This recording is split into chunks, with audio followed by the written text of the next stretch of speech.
She was in her middle 30s, faintly stout. She was in her middle 30s and faintly stout, but she carried her flesh sensuously, as some women can. Her face, above a dress of dark blue crepe de Chine, contained no facet or gleam of beauty, but there was an immediately perceptible vitality about her, as if all the nerves in her body were continually smoldering. She smiled slowly and, walking through her husband as if he were a ghost,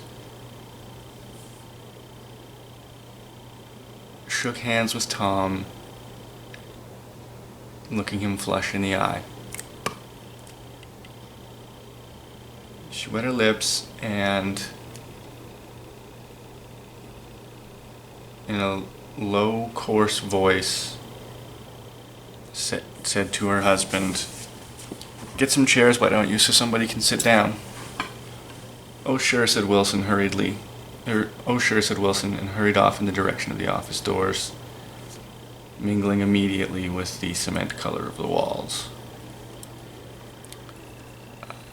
A white ashen dust veiled his dark suit, as it veiled everything in the area, except his wife, who moved closer to Tom.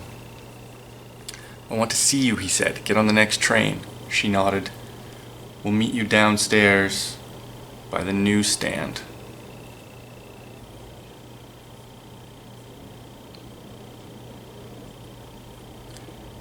"I want to see you," he said. "Get on the next train." "All right. We'll meet you downstairs by the newsstand." She nodded and moved away just as Wilson emerged from the office door with 2 chairs. We waited for her down the road and out of sight. It was near the 4th of July, and we watched a scrawny gray Italian child setting torpedoes along the road. "Terrible place, isn't it?" said Tom, exchanging a frown with Dr. Eckelberg. "Awful. Does her good to get away. Doesn't her husband object? Wilson, he thinks she goes to visit her sister in New York. He's so dumb he doesn't know he's alive." And so Tom Buchanan, his girl, and I went up together to New York. We're not quite together. Mrs. Wilson sat discreetly in another car. Tom deferred that much to the sensibility of those East Eggers who might have been on the train. She had changed her dress to a brown-figured muslin, which stretched tight over her rather wide hips as Tom helped her down to the platform in New York. At the newsstand, she bought a copy of the Town Tattle and a Broadway scandal sheet.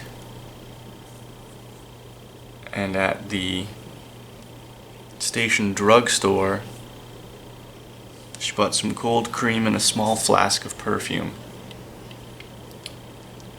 In the solemn, echoing drive, she let 4 taxicabs drive away before she selected a new one.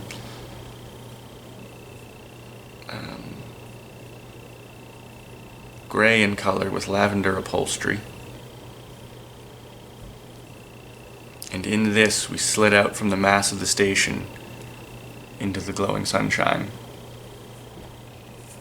But immediately, she leaned forward and tapped on the glass.